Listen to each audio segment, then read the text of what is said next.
sols queda un dia perquè canviem d'any i ningú millor que Mike Platines perquè estigui amb mi aquí parlant de Nadal, parlant de Cap d'Any, parlant de coses i de música, superinteressants. I de música. La música, és molt important la música.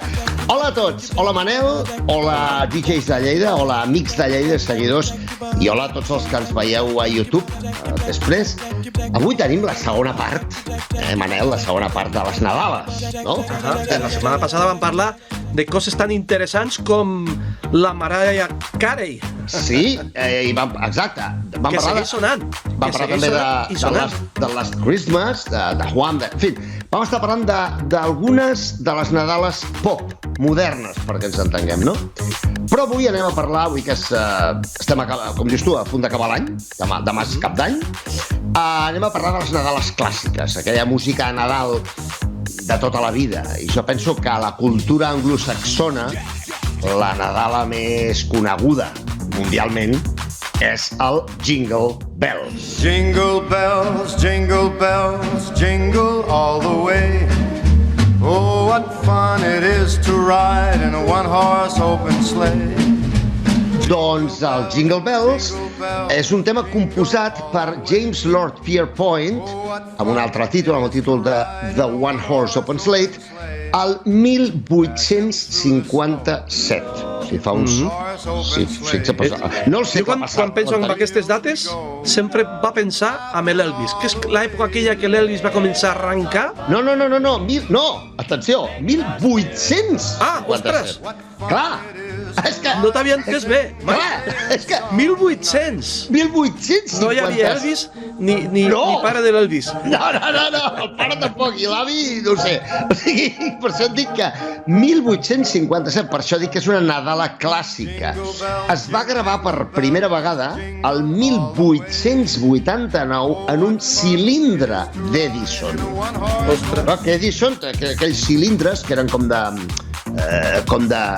cera, no? I allà es va gravar per primera vegada. O sigui, parlo dels principis de les gravacions de so. És una de les primeres cançons que es van gravar a l'àudio, no?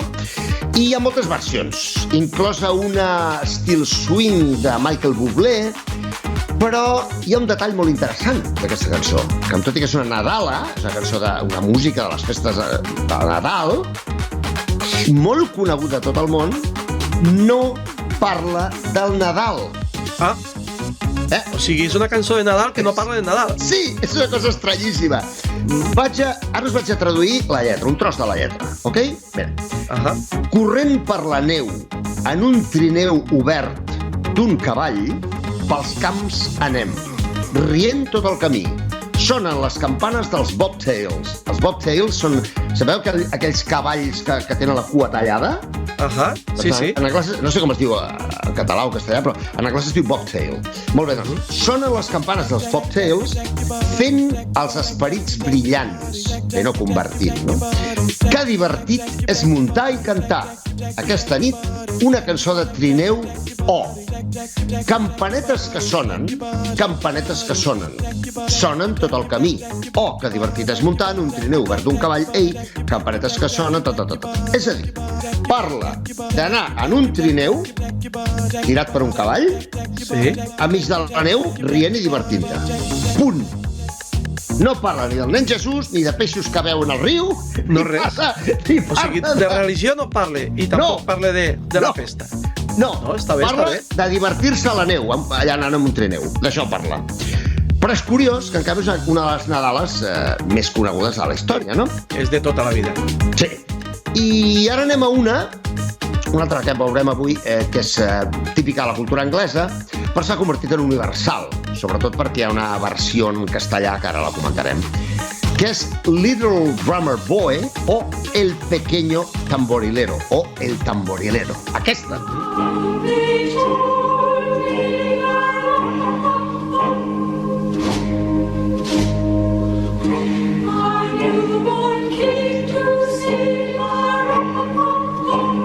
Doncs aquesta cançó, The Little Drummer Boy, la va composar el 1941, és a dir, ja fa 81 anys. La va composar Catherine Kennicott Davis i es va gravar el 1951 per la família Trapp, que era un grup de cantants austríacs. I hi ha moltes versions. És una cançó molt coneguda. Hi ha una versió de Bing Crosby i David Bowie, del 82. Inclús hi ha una versió de Justin Bieber, del 2011.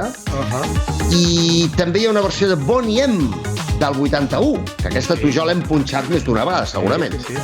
Però probablement la més famosa en anglès és la Pentatonix, que és una cançó cantada en a cappella, un grup que canta a cappella, que no té instruments musicals, només amb les veus, i que té actualment 277 milions de reproduccions a YouTube.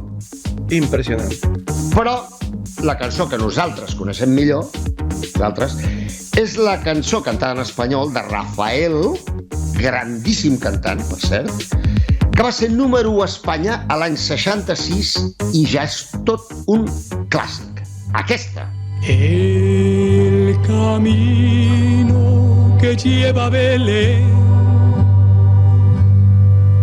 baja hasta el valle que la nieve cubrió. I Mike, i aquesta coneguda de tota la vida que jo he sentit, la de los peces en el río... Sí.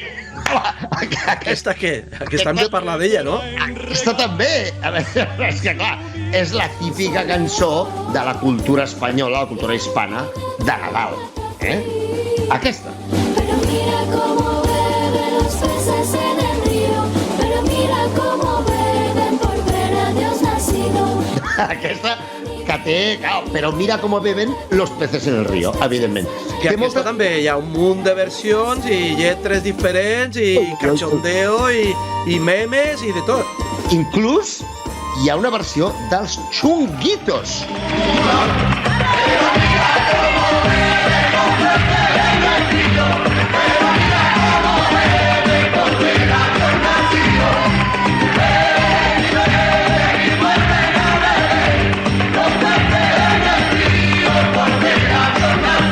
Té una lletra molt curiosa. Però alguna vegada ens hem preguntat si és cert que els peixos beuen aigua al riu? Doncs mireu, la resposta per part d'un expert, un biòleg, és la següent. Els peixos de mar sí que beuen aigua del mar, però els peixos de riu no. I això té relació amb l'equilibri de sal, la quantitat de sal que té l'aigua, té relació amb això. I la que té en el seu propi cos, que està equilibrada i tal i igual. O sigui que, curiosament, però mira com beben los peces en el río, és mentida. Els peixos de riu... L'home que va inventar la cançó, com podia dir aquesta cosa? Perquè no era biòleg, perquè no ho sabia. No, segur que no. Però, clar, i la pregunta és si els peixos de riu, doncs, com ho fan? És molt fàcil. Absorbeixen l'aigua a través del cos, però no la veuen per la boca. Ja. M'explico? Ja. O sigui, respiren, sí, respiren les brànquies, però no veuen l'aigua. Molt bé. Mike, què tal si parlem d'alguna cançó de per aquí? Home, i tant, i tant. La cançó més famosa de la cultura catalana, quina és? Quina és? La de aquella que feia fum, fum, fum. Aquesta, sí senyor. El 25 de desembre, fum, fum, fum. Aquesta és la cançó, hem parlat de la cançó típica de Nadal, tradicional de la cultura anglosaxona o anglesa, i americana i tot això. Hem parlat de la més típica, de les dues, però bueno, sí, de la cultura espanyola, i ara acabarem amb la més típica de la cultura catalana. És un tipus de cançó tradicional o popular i el seu origen històric més o menys es fa uns 400-500 anys, segons els experts, i aquí sí que la temàtica clarament és religiosa. La temàtica principal de la cançó és el naixement, no? I, per exemple, doncs, podem veure i escoltar un trosset petit de la versió de l'any 1962 de la coral Sant Jordi. Aquesta.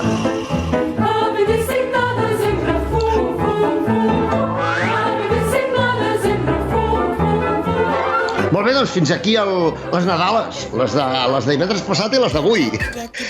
Molt bé. Ha estat curiós, no? Què opines? Ha estat molt curiós. Que sí? Mike, bueno, i podríem parlar de moltes més perquè hi ha moltes. Moltes. Si te'n vas a qualsevol botiga, sentiràs moltes cançons de fons i ja no parlem de que artistes com per mi, el Herr Alper, per exemple, tota la vida un munt de versions de Nadales, qualsevol artista, o per exemple ara el Rick Astley ha tornat a treure el Wanna Fall in Love, que s'ha tornat amb una cançó també de Nadal. Això no ho sabia, veus? Doncs sí, l'ha tornat a reeditar.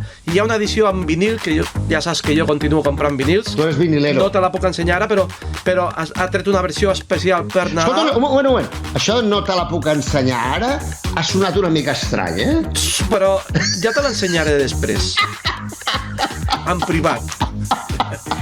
Com se nota que estem acabant l'any, com se nota que estem de cachondeo. I que se'ns en va l'olla. No sé si demà tu, Mike, faràs alguna copeta de cava. Demà, Manel, pot passar qualsevol cosa. Exacte. Ho deixo jo aquí. sé que tu no beus alcohol, però a la nit de cap d'any no em diguis que... Normalment no. Normalment. Però... Escolta'm, tens alguna historieta ràpida de cap d'any? Perquè demà, que és un dia tan especial, que t'hagi passat alguna història a cap d'any? O una cançó que recordes que sempre es posava per cap d'any? Sí, hi ha una història que em va passar... El problema és que estem en horari protegit i no la puc explicar. Llàstima. Jo, una de les cançons que recordo haver posat més vegades al cap d'any és la de aquella que eren cançons de samba. Sí, el Two Men Sound. Te'n recordes? Sí, el disco samba. Sí, del disco samba. Two Men Aquesta Sound, és la típica cançó de cap d'any que jo l'he posat però tota la vida. Sí. I com aquestes... Una de les coses que volíem fer avui també era parlar de cap d'any, però no tenim massa temps i volíem parlar de que, clar, cap d'any és vàlid tot tipus de música. Tot s'hi val. Perquè entre l'alcohol, la festa, el fet d'acabar l'any amb alegria, el fet de començar l'any amb alegria... Exacte. Bé, és superimportant. Bé, en qualsevol cas, us desitgem, tant el Manel com jo, ara parlaré en nom dels dos, si em permets, us desitgem que tingueu una feliz entrada de ano, que tingueu un molt bon cap d'any, ara seriosament, que aquest any 2023, com a mínim, sigui igual de bo que el 22, i si pot ser que millori per tots, i amb aquests bons desitjos i aquest bon feeling i tal, us donem la nostra paraula que farem tot el possible per continuar entretenint-vos una estoneta i rient i parlant de música i coses d'aquestes els divendres, també aquest any 2023. O sigui que els nostres millors desitjos i que tingueu un fantàstic 2023.